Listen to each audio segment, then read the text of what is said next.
Now we'll get to the method. How do you actually pass the exam?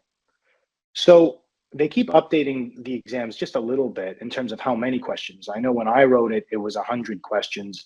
I think nowadays it's 60.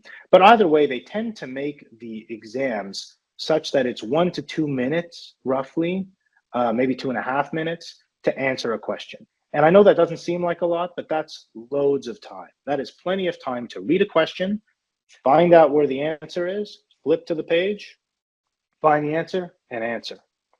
So what do? So you open the book, you open the exam, and start by reading just the question. Don't read the whole story, just read the question. And just skim answers for the clues.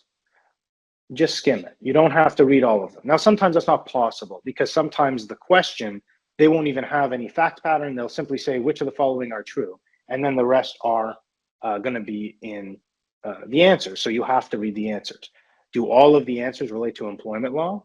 If so, go to the employment law chapter. Okay, so sure enough, you're going to read the question. You're then going to jump to your table of contents, and you're going to find the matching chapter to which this question relates.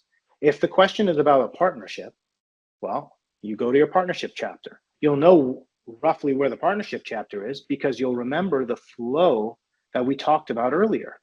You know that partnership is going to be roughly more near the beginning of the topic than at the end, because that's the creation of a business. So you go to the partnership chapter. Then you're going to skim the headings and the subheadings, and you'll be able to narrow down the answer to just a couple of pages. Once you've done all that, you then flip to the page as quick as possible. You find the answer. Now, how do you find the answer? If you've found the right subheading, the answer will be right there. It'll be glaringly obvious. And you match the answer that you see in the material to the answer that you see in the exam. You just match it. Okay? If it's not there, if you're way off,